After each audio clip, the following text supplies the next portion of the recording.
Good to see you. Timing worked out well. Timing's perfect. I know how busy you are, and I appreciate you coming on. Thanks so much. I'm happy to be here. Before we get started, I got to show my setup here. So the mat's in the background, right? This got us through COVID. So I love it. There we go. We got this from the Academy. Boom, bought this from their website. We got the 10 by 10 mats. And look, I have a mat right there. Look. Oh, that's awesome. So good. On the floor right there. That's so good. It's just one piece. I gotta put both down.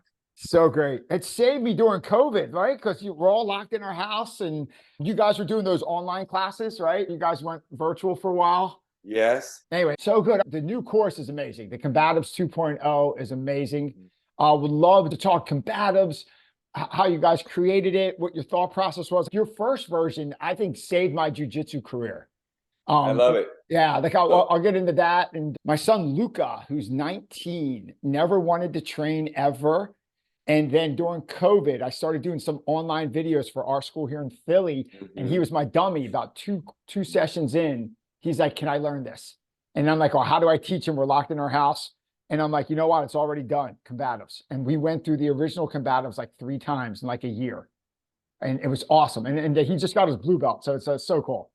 I love it. So I love talking about combatives. Combatives is so important. It's beyond, it's mastering combatives is what we do as black belts, right? The world thinks that you need to continue to learn more and new and more and new, but you need to really master the basics, right? This is something that everybody who's Hajar just talked about this recently. Get really good at the basics. And there, of course, there are nuanced moves that can surprise somebody, but just how important the basics are in terms of longevity, sustainability, safety, practicality. There's so much there to talk about in terms of, it's almost like, I guess I have a little bit of an excitement to talk about how the world wants more, and combatives is a little bit revised. Yeah.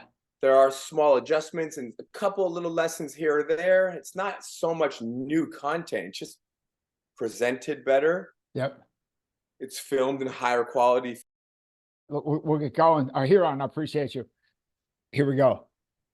Ryron Gracie, welcome back to the show. Hello, Joe. Pleasure to be here. Oh, great again and see you again. Oh, great to see you. For those wanting to get to know Ryron and his background a little bit more and all the great stuff they got going on at Gracie University, send you back to Built Not Born, episode number 63, which featured Ryron. We called it Mindset, Willpower, and the Present Moment. Ryron joined us back in September of 2022. Today, Ryron is with us to talk about something I am so excited about, the release of Gracie Combatives 2.0. Ryron, I'll start off with a question. Could you give us the backstory, how the original Gracie Combatives came to be? What is it? And then how you and Rener decide to evolve it to 2.0. Take it from there. I love it. Okay. So years ago, maybe 20 years ago, we kind of took over in teaching the classes at the Gracie Academy. Rener and I were teaching it, 17, 18, 19 years old. And so, yeah, this is 20 plus years ago. And we taught for many years the way that we kind of grew up learning, where it was very informal. The instructor would just kind of show up. Hey guys, how are you? What do you feel like working on today? And there would be 7 to 10 to 25 students in a class. And someone would say, I want to work on this. Someone would say, I want to work on that. And they would give different little opinions here and there. And we would, okay, we'll do a little of that. So we'll try to do this. And we would not be able to answer every question, but we would try to accommodate everybody. It got to a point, Rener and I were together, and I said, Rener, we should do something where the first 30 minutes of every hour-and-a-half long class, we only teach like 10, 15 of the most basic things, like a guard pass, mount control, side mount escape, like very basic things for the first 30 minutes. And then the final hour, people who are more experienced would show up and they would join. So if they've already been there for like 4 or 5 months, they would come at the half an hour in. But those that have less than, 20, 30 classes would come for the first 30 minutes. And Rener was like, I think he chewed on it for a little bit, but then he said, no, let's just do the whole class let's do a bigger curriculum, not 15 classes. Let's do like, let's say, or 30 plus techniques, more of a curriculum. And so then I'm like, well, great. Now this was already being done at the Valente brothers in Florida. They had already done a curriculum for their kind of fundamentals class. It was already happening, and they had suggested it to us. So it's not like it was our idea, like just out of zero to have a curriculum. Obviously, there have been curriculums forever. My grandfather used a curriculum, but it was a private class curriculum. So the tricky part is a curriculum in a group class. And that's something that the Valente brothers were doing very well. And we had heard about it probably a couple of years before, but you know, you kind of hear it, like, I don't know about that. So even though they had said it and it was their idea, it's almost like we had to come to it on our own and just be like, hold on, everybody stop. We got to do something. So then we started putting techniques together, and Gracie Combatives was born. And that was probably 16, 17, 18 years ago. And then we taught it for a little while, and then we filmed this amazing course, Gracie Combatives. And that's the first version, which did great. And we've had amazing feedback, and we were able to use that course for instructors of ours around the world at our certified training centers that teach jiu-jitsu. They would use that course to teach, to mirror what Gracie Academy at the time was teaching. And it allowed people that were blue belts and purple belts to have 70, 80, 100, 250 plus students, which is kind of unheard of, that someone that is a blue or purple belt has so many students, especially in an area where there might be other black belts 10 minutes away, 20 minutes away. But that's because the curriculum is so well designed. It's not that it's linear, but you can learn any one of the 36 lessons. And I say 36, that's how it's taught online. It's actually 23 lessons, standing and ground techniques combined. It's 23 lessons in this course of Gracie Combatives. So people could drop into a class for class number 4 in a group class, for example, and it would be no problem. They can drop in class number 10 on their first day. It's no problem, because every class was taught to the brand new students. So no previous experience is necessary to jump in on any class, which made it easier now to teach in a group class setting, because you have people who show up every day of the week. Someone's coming in to try their first class. So they need to be comfortable and feel taken care of, even if they show in on class number 19, for example. So our school was doing it. We had a couple schools around the country starting to do it. Norfolk, Virginia, Bill Odom was like the pilot certified training center of ours that started teaching Gracie Combatives and had huge success. And then we've been teaching it for years, 15, 16 years. And 15 years ago is when we released the DVD set, and it went online a couple of years later. But before that, we were still teaching it. And it's interesting how teaching jiu-jitsu classes is something that for some people can begin to feel monotonous, especially when you're kind of being told what to teach and kind of how to teach it. Because it's the same Americana armbar, or it's the same elbow escape from the mount. And jiu-jitsu instructors have this need to like express themselves and be free and teach what they want and somewhat impress the students and show what works for them and give their little touch, which I agree, we all have that need. But there's something that's more important than that, and that is structure, consistency, very practical techniques, self-defense mindset, right? There's a consistency is something that people really appreciate. You just know every day you go to class, there's a class outline. Every day we're going to review, and we're going to see things again. So there's a cyclic nature of the classes. So Gracie Combatives and the way it was structured is offering things that the students need. So now we have to find the balance between what the student needs and what the instructor wants, which is to express themselves and to let their own personality out in their teaching. And fortunately for us, we believe that's very possible, and we are capable of doing that. Mhm. All of our instructors teach the classes just the way they're supposed to be taught, but they all have their own personalities and their own energy, and they bring that to the class. And we've had tremendous feedback, all kinds of feedback of instructors saying, because of the structure of Gracie Combatives, they actually feel more free. And there's like a weight lifted off of their chest when it comes to teaching classes. So this is from the instructor's point of view. Because you don't have to think about what you're going to teach. You don't have to make it up on the spot. There's a schedule, and it's already laid out for you. So both the students and the instructors, everybody knows it's all online, and you're learning it in class. You can refer to the videos online. So it's an amazing machine. After we've been teaching it for so many years, we were like getting better at presenting the techniques. And then we thought, you know what, we got to film this. We got to film it high definition. We need to present this a little bit better. We did one camera. We did it a little bit closer. It's a little bit more well lit. We're closer to the camera. It's just one angle. So all of our years in practice, we say, you know what, let's do it again. And once again, I think people who loved Gracie Combatives, the original, they're like, this is so much better. Thank you. I'm getting all kinds of amazing feedback that this is better than the first one, which is very important because the first one is always the best one in most cases. Absolutely. So here's my history with the first one.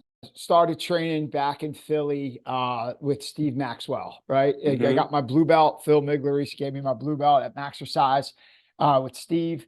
And then I had a kid, bought a house, moved out of the city. I took 6 years off, like didn't touch jiu-jitsu. Got my blue belt like 2.5 years in, got my blue belt 6 years. Then I went back to balance with Phil and Rick. I just jumped into, I'm a blue belt. I jumped into the advanced class, just was getting destroyed. There was butterfly hooks and there was Delahivas, things I just never saw before, like 7 years before.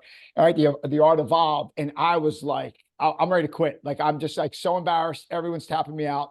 And Drew Vogel, our buddy, pulled me aside and said, you got to go back to the basics, man. So he pulled me aside, come to the basics class. So he basically taught me. I took some privates with him. He taught me the combatives. And then I saw the combatives online and I'm like, I bought it instantly, probably watched it 10 times. Easy, start to finish, slice by slice, drilling, changed my game, saved my jiu-jitsu career, the 1-0. Like all the little details is crazy that you think, oh, I know the Americana. Oh, I know the armbar. I think John Kavanaugh, Conor McGregor's head coach, mentions online, he goes, Gracie Combatives 2.0 is so frustrating because there's basic details in these moves that I should know by now.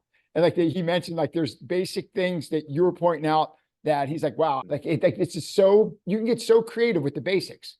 It's crazy. Yeah. And I guess what allows for that kind of growth in the basics is hanging out with the basics. The more time you spend teaching and practicing and applying and using the basic techniques, you discover techniques are discovered, details are discovered. So my grandfather, for example, like he was such a basic person, but he was so good at the basics. And he never I never remember my grandfather trying to impress me with something that was complex. Like my whole life, all he ever did was impress me with something that was so simple and so basic, like a shifting of your weight or an adjusting of your hand. And remember, this is somebody who's been around jiu-jitsu for so long. So he's exposed to so much. It's from students showing him things, his kids showing him things, but he was so simple and so effective and practical, and everything was about being efficient and leverage based and self-defense mindset and conserving energy. So it kind of infected me. Now, when I think about jiu-jitsu, I think about Gracie Combatives. Like there are obviously moves that I use beyond Gracie Combatives, but I want to master the basics. I just released like maybe a year ago a course just on the trap and roll escape. Yeah, absolutely. And it's the first lesson number one is a takedown and then a mount escape. And the mount escape is the trap and roll escape. And that's lesson number one in our house, in our classes at Gracie University. And the fact that I could do so much content on one move, a trap and roll, and it means so much to me. It just shows how much time I spend on the bottom of the mount trying to make the first move we teach every student work on everybody. I try to make it work on someone who obviously who has no experience. It's very easy. But then someone who's a blue belt, a purple belt, brown belt, black belt. So who in the world can I have mount on me and I can apply the trap and roll? So that's me trying to master the basics. That's me trying to master Gracie Combatives. What, just looking out through jiu-jitsu in general, like all the online instructionals, just Instagram, going to different academies, it just, there seems to be a global trend of like more complexity, more inversion. So much of it now is they're not worried about strikes. So you see people in tournaments where they jump a triangle and someone lifts them up and they stay there and they keep trying to choke the person as they're lifted. People are letting people pick them up from the guard, like that, moving away from the basics. You kind of see that a little bit in some BJJ realms. Yeah. Is that fair to say? So I think there's two conversations here. One is the fact that no doubt there's a mindset of self-defense. And most people think that self-defense is just, okay, someone's throwing punches, we have to be able to defend punches. But there are many components of self-defense. For example, positional control. Just being able to control somebody very well can help you defend yourself. You can protect your family and yourself by keeping someone who's a threat underneath you. So good positional controls, which that's something that maybe in the competition realm is practice because they're scoring points. They're maintaining control to score a point, but it can also translate to keeping someone down to protect yourself. Another thing is energy conservation, which that in a competition is not considered because it's a time limit of, it could be 5, 6, 7, 8, 10 minutes. There's a pace that people go at with no consideration for what they will feel like 5, 6, 7 minutes down the road. Now, in a street fight, that's dangerous because if you go, yes, you can win the fight, let's just say 85, 95% of the time. But there's a small chance that if you give everything you have in the first 5, 6 minutes, if you go to destroy the person and dominate them, now you're tired and then you didn't win the fight and all of a sudden now you're on the bottom of the fight. So energy conservation is something that we don't necessarily think about when we say self-defense. And that's kind of like, it's kind of forgotten about.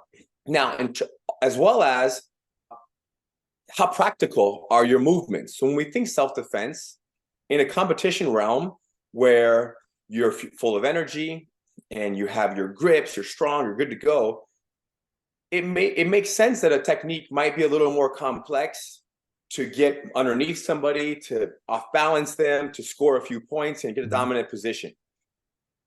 But not to mention, obviously, that in some competitions we use gi, some are no gi, but there's a complexity and there's like you can drill a certain reversal or a sweep for months and months and months and years and years and years, and then you make it work one time and it was worth it. And maybe you neglect some positions that might be very important when it comes to your survivability because all you really care about is getting out from underneath, controlling somebody, scoring a point, and then going for a toe hold, let's say, or a leg lock. So the conversation of training in a way that has a self-defense mindset, that thinks about the fact that somebody can attack you in the real world, and what matters to you is not necessarily scoring 3 points or getting on top of them. What matters is staying safe. It's avoiding defeat for 15 seconds, for 2 minutes, for 3 minutes. It's being able to get up and get away and just stay safe. And we know that if you're in a real fight, right, the adrenaline that exists in a real fight is a little bit different because your life is on the line. One mistake, somebody punches you, you're knocked out. Now you're on the ground unconscious and they're standing over you. It's very dangerous compared to in a competition. You're much safer. You're on a mat.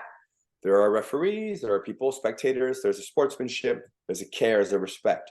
So the adrenaline that exists in a real fight, that alone can potentially, like, it takes you from being full of energy to the moment you make contact with someone, you're already tired.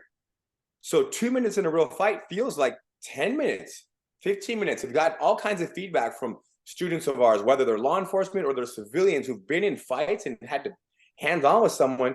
And they're like, I felt like I was fighting for 9 minutes, but it was just 90 seconds. And it's on video, for example. That's how tired they were.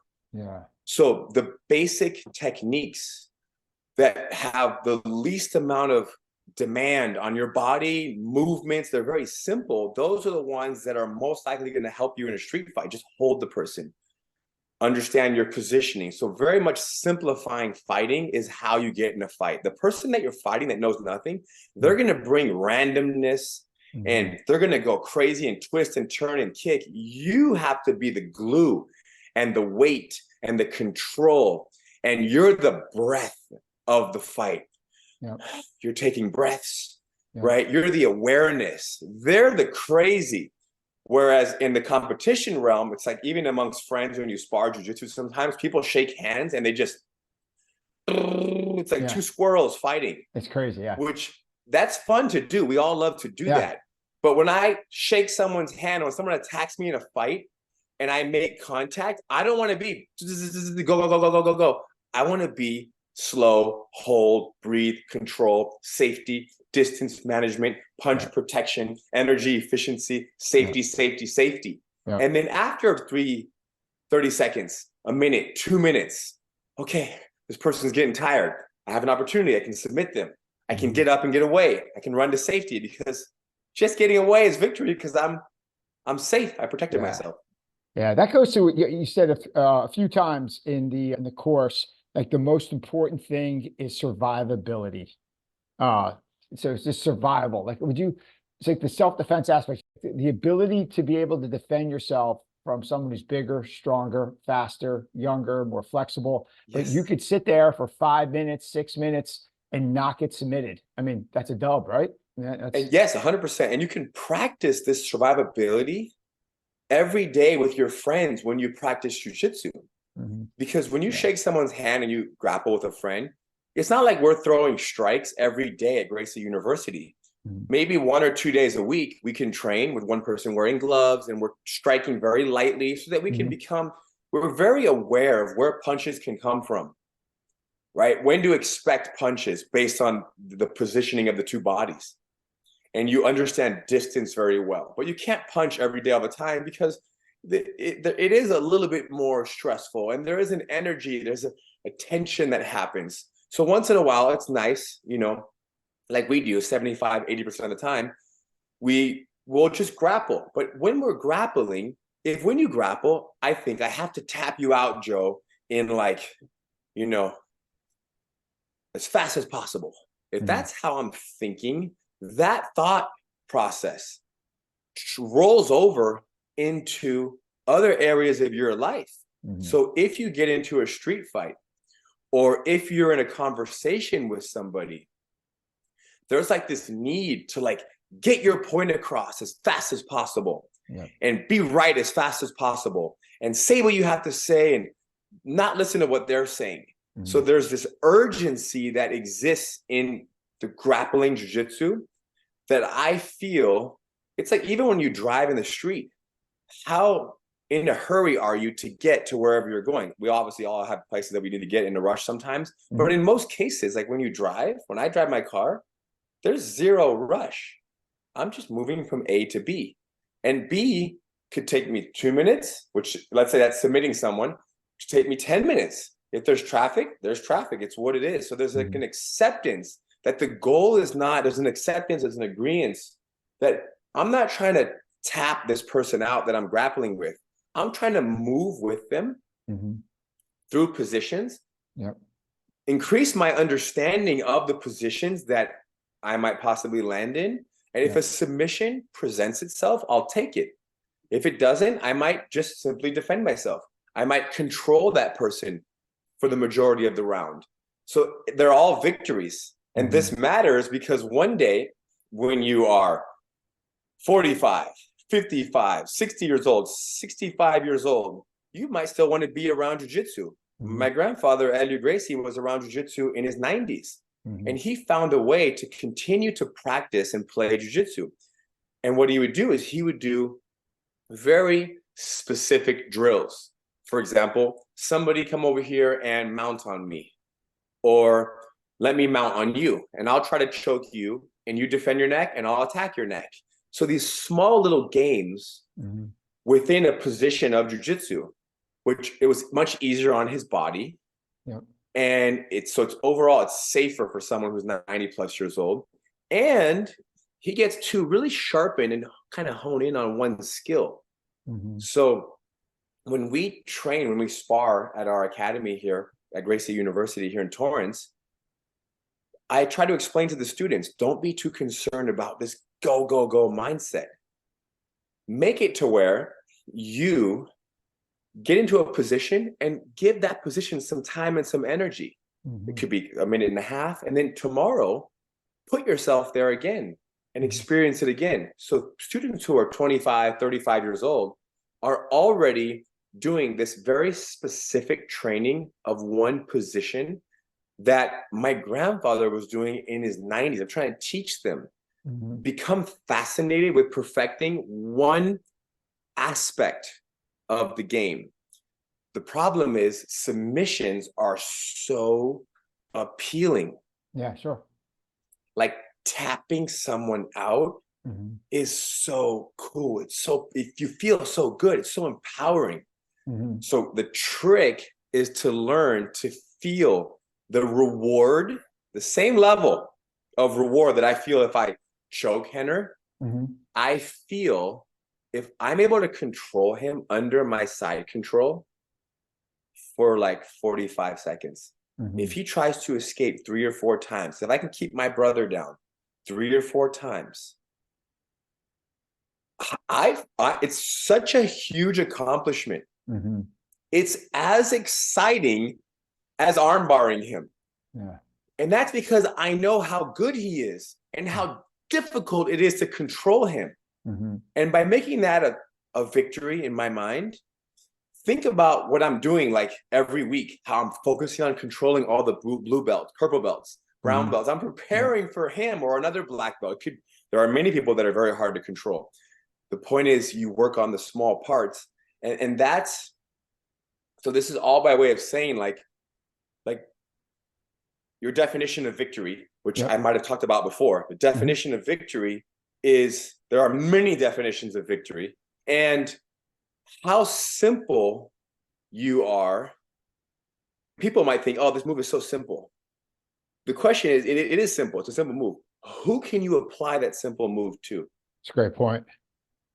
In the past, you've been really big with the playful mindset. Keep it playful. Doing some research for this, I was looking back at my files. You sent this back a couple of years back. Yeah. Let's go, right?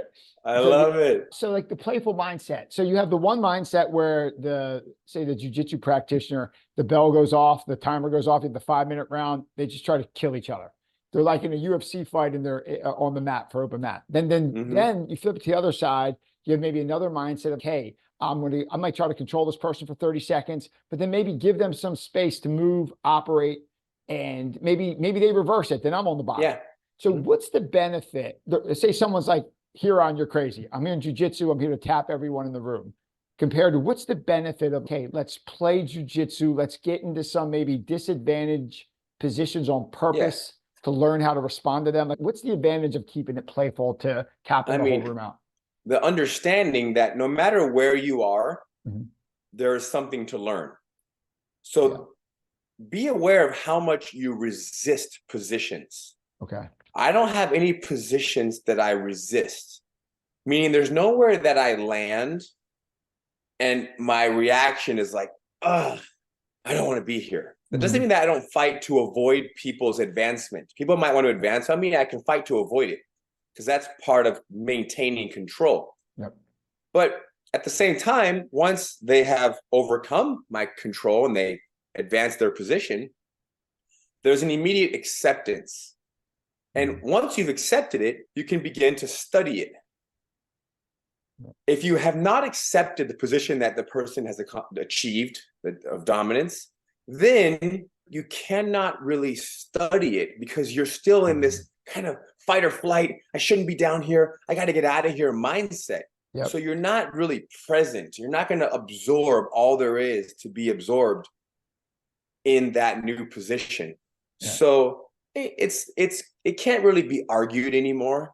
15 years ago, which you probably remember, there was an energy of like, oh, this is a man's game. You can't be playful. This is fighting. This is badass. Yeah. You know, this is a fighting art.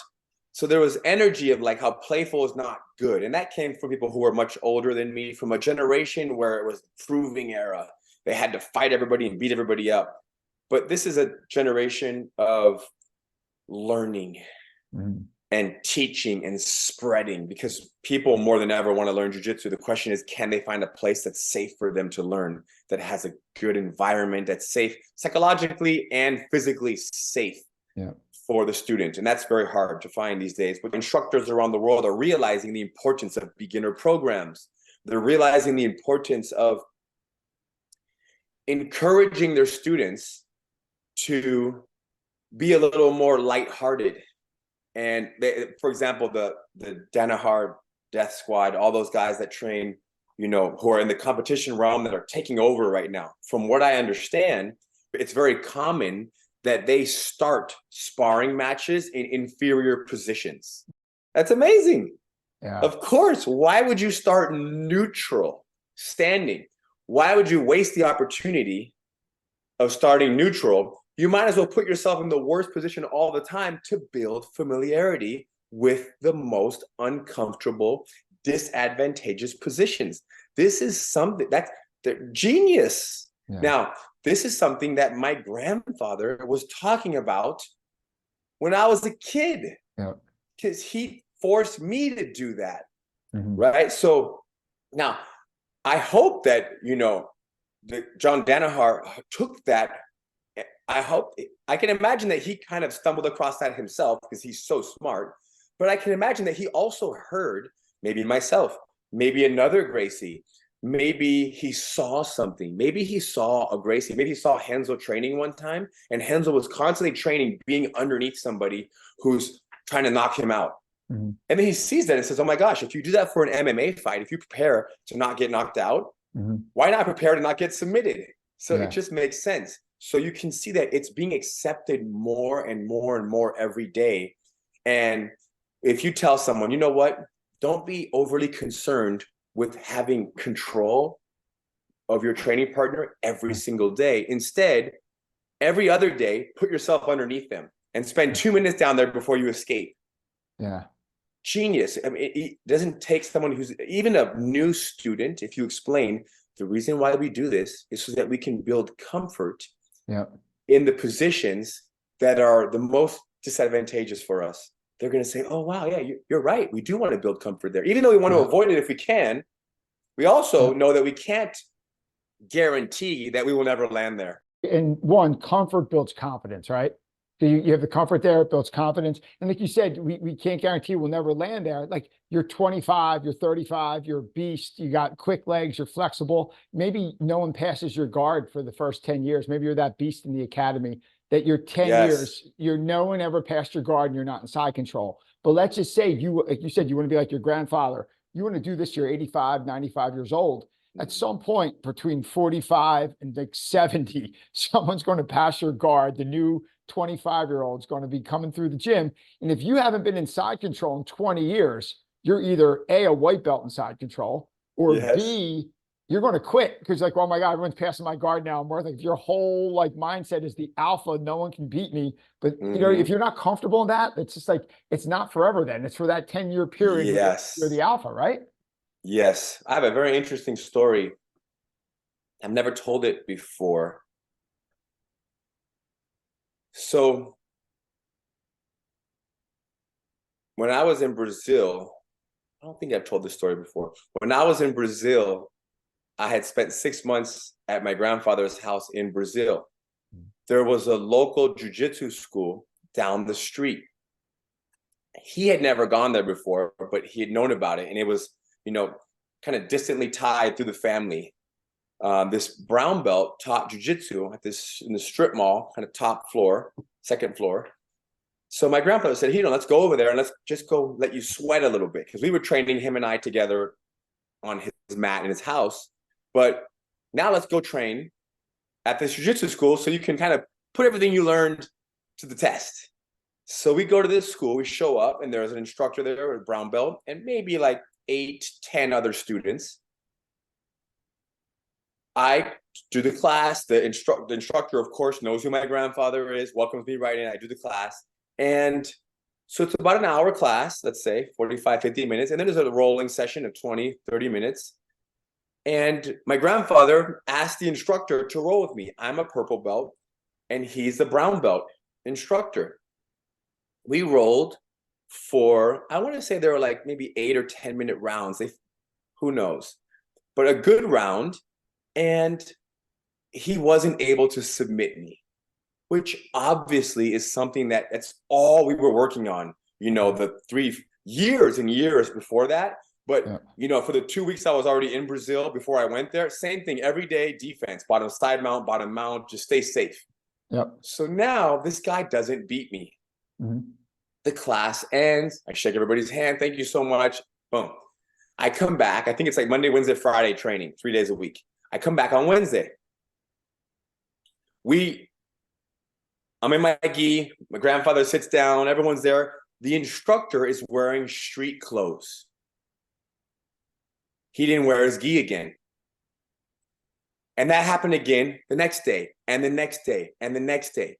He didn't put his jiu-jitsu gi back on for the next, I was there for 6 months. So I would say for like 3 months, the first 3 months, because I went pretty soon at the beginning of my trip, for 3 months, he didn't wear a gi. Okay. Because he did not want to train with me again. Really? Yes. He came every day. He wasn't wearing a cast. He wasn't limping. He didn't have an infection, a staph infection. He just didn't want to grapple with me again. And that's because he's a brown belt and I'm a purple belt. So because he wasn't able to overcome me and submit me and dominate me, it was scary for him. It was too risky to even put his gi on in the presence of Helio Gracie and his students. Remember, he's at 8, 10, 15 students there, that now they're going to see him not beat me. Mm-hmm. Do you understand? So it's safer to talk and teach in street clothes and not step on the mat. Mm-hmm. Wow. Now, this is the reason why, see, for example, this is the reason why you need to have more definitions of victory. Mm-hmm. Yep. This is the reason why you need to work on bottom side mount, defense, worst case scenarios. Because one day I would probably dominate him because he was more or less dominating me, attacking, and I'm defending. I'll probably dominate him. The question is he ready for my offense? Mm-hmm. Not if he's not studying the positions again and again and again. Mm-hmm. So it was kind of sad, but it was also a good lesson. It's an eye-opening experience. And it was really cool because my grandfather, just to show the kind of person he was, how he's selfish and he's selfless, like mm-hmm. all of us, which is very important. Mm-hmm. So my grandfather selfishly said, hey, everybody come to my house. You can come train at my house because the school closed. The school, it was just like literally a mat in a little rented area. So he maybe stopped paying the rent. The school closed. So for the last 2 months that I was in Brazil on my 6-month trip, everybody came to my grandfather's house. I think they went and trained somewhere else. There's another mat somewhere, which I went as well for another instructor. But on the off days, he kind of, maybe there wasn't as much training in the other spot. Mm-hmm. He said, come once a week to train at our house. So for 2 months, we had the group there once a week, like 6, 7, 8 guys would come and train at my grandfather's ranch. And it was probably nighttime, like around, I would say 5, 6 p.m. And every night after we trained, he would make these drinks, like these smoothies for everybody. That's awesome. I'm talking like jackfruit, acai, like, you know, guava, watermelon, like different smoothies, different combinations. He'd make these fruit juices for 6, 7, 8 guys. Of course, not only are we sparring, everybody's sparring with me, but he's teaching them jujitsu. These guys they're not paying $1. They're just coming to hang out, and they're learning every Tuesday, let's just say. It might have even been twice a week. But what an experience that they just happened to be invited because the grandson was in town, because I'm in town. So he wanted to help me. Yeah. But I think the 7, 8 guys that went there every week, they did not feel like, oh my gosh, we're being used to help Hidom. No, Yeah. They were grateful for the instruction. They were grateful for the experience, the conversations, the mindset. They were grateful for even the rolling with me. They probably appreciated it because there's an intensity that I was bringing to these guys. They're all blue belts, purple belts. And they got dinner at the end of the night. Gracie. I think someone's still telling that story in Brazil. I mean, not only did they train with the Grand Master, they were invited to his house, had like personal instruction, and he made them dinner. Yeah. That's phenomenal. I mean, how many people went there once a week to do that? I mean, he had a couple of private class students here and there, but what a great time. And a couple, one of the guys I actually kind of see once in a while on social media. So it's just too cool. So cool. Of all, like, you spent 6 months there with your grandfather. It had to be such a formidable part of your life. What's like, if you had to boil down what you learned from your grandfather in a sentence or two of everything he taught you, what would it be? Holy moly. In a sentence or two? Or a couple sentences. I mean, there's probably so much. Like, how would you describe what he taught you, what you learned from him?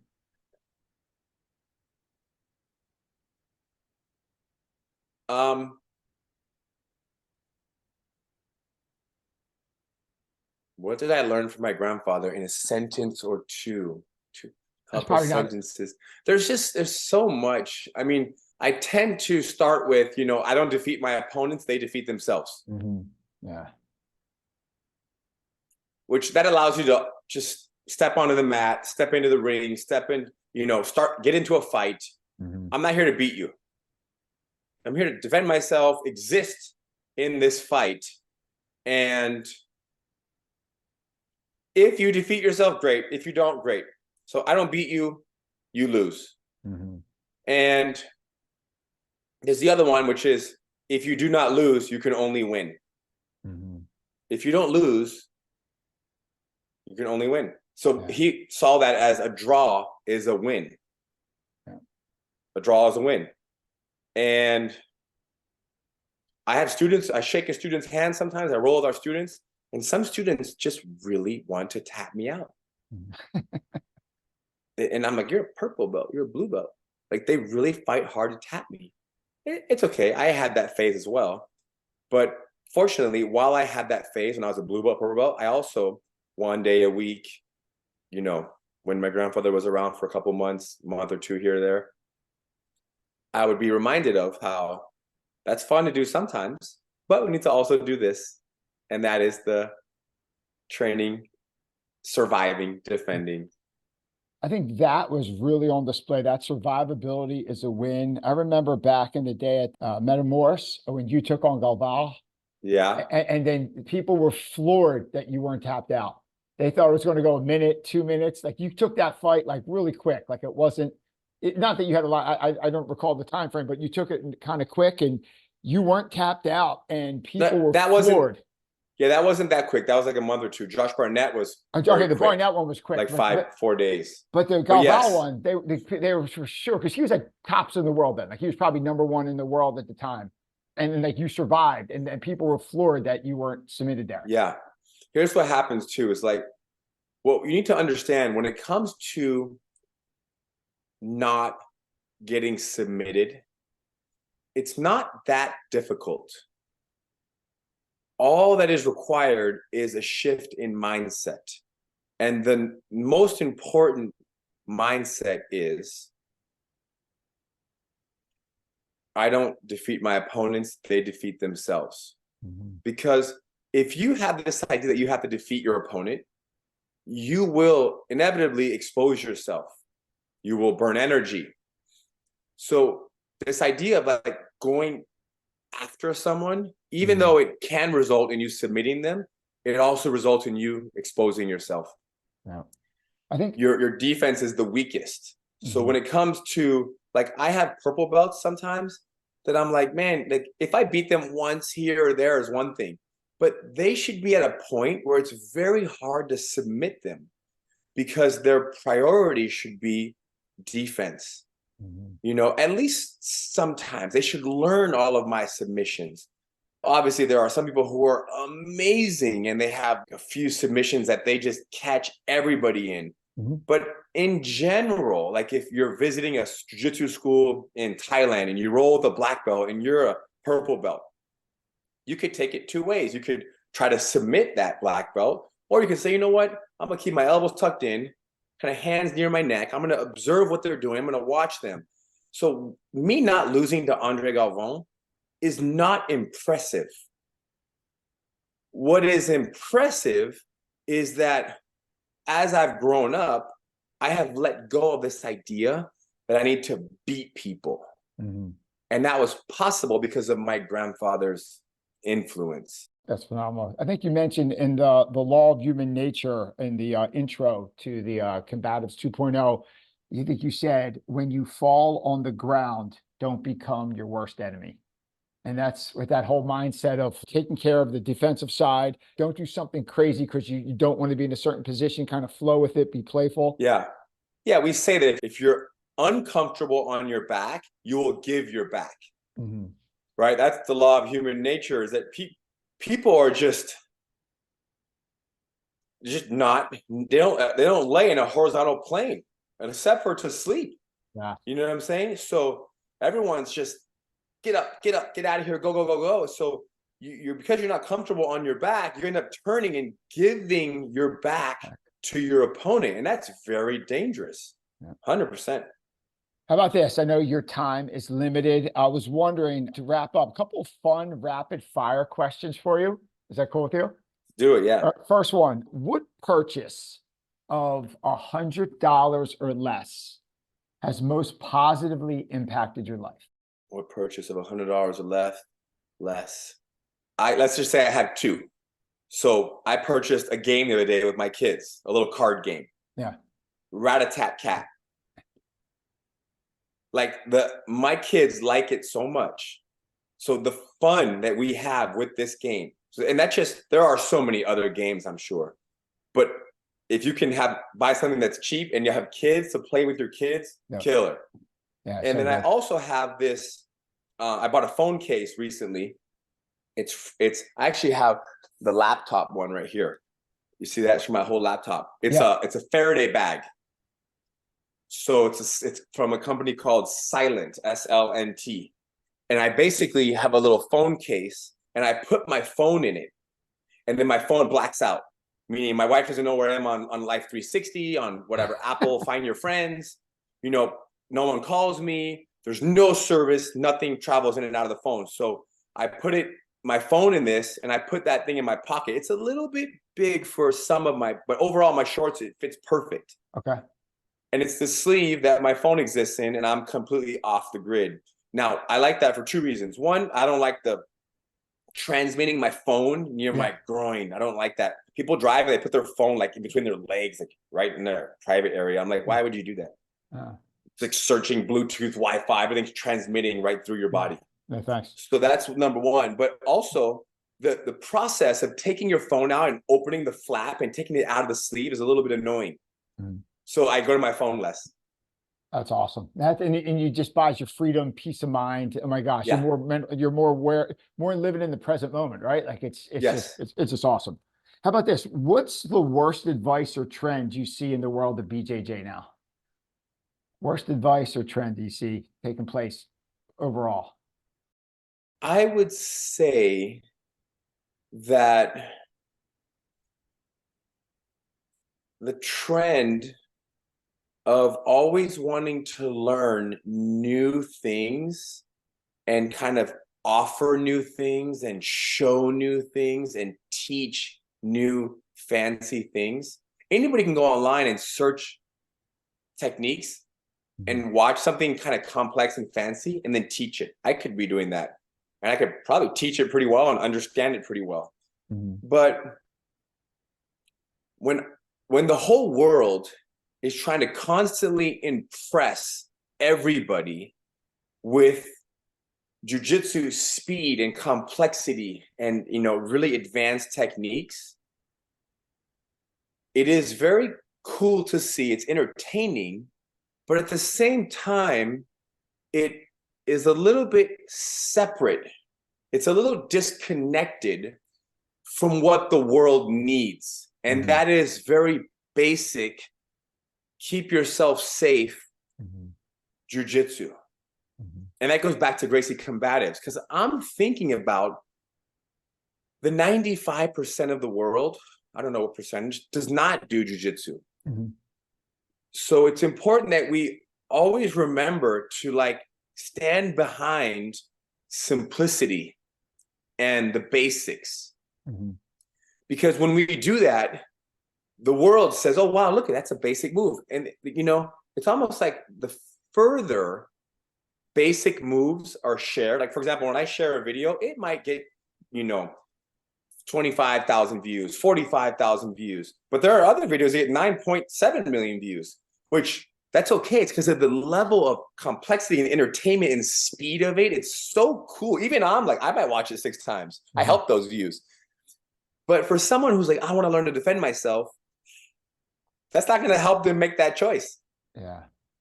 So wrapping up here, if there's, say, a new student, maybe just stepped on the mat for the first time, or maybe there's like a brown or black belt, right, that's looking at Gracie Combatives 2.0, what will the new student get out of it? And what would the seasoned practitioner get out of Gracie Combatives 2.0? I think they both are getting the exact same presentation, the exact same technique. It's not uncommon that as you train and you've been around jiu-jitsu longer and longer, especially if you're not teaching basic jiu-jitsu, that you forget some of the simplicity, some of the nuances of the techniques. So I think someone who's experienced is like, oh my gosh, like that small little detail. Of course, I haven't been doing that move that much, so I forgot that. Also, I think someone who's experienced might be reminded as to how that very basic move, that combatives move, can potentially help them in a situation, in a position, in a training environment that is experienced. So even though it's very self-defense, it's a self-defense course, there are so many techniques that can help you in your purple, brown belt level, black belt level rolling. It's not like these are moves that are only going to be applied in a fight against someone in the parking lot. I use these moves when I'm rolling against black belts, many of them. And for the person, you ask for the beginner, right? What are they going to get from it? The new person. What the new person gets is a feeling. The feeling of being presented a situation where you have no idea what to do. You're like, oh my gosh, what would I do there? That's a pretty worst case scenario. And then you're taught the solution. And then the feeling that you have is, I can do this. I can defend myself.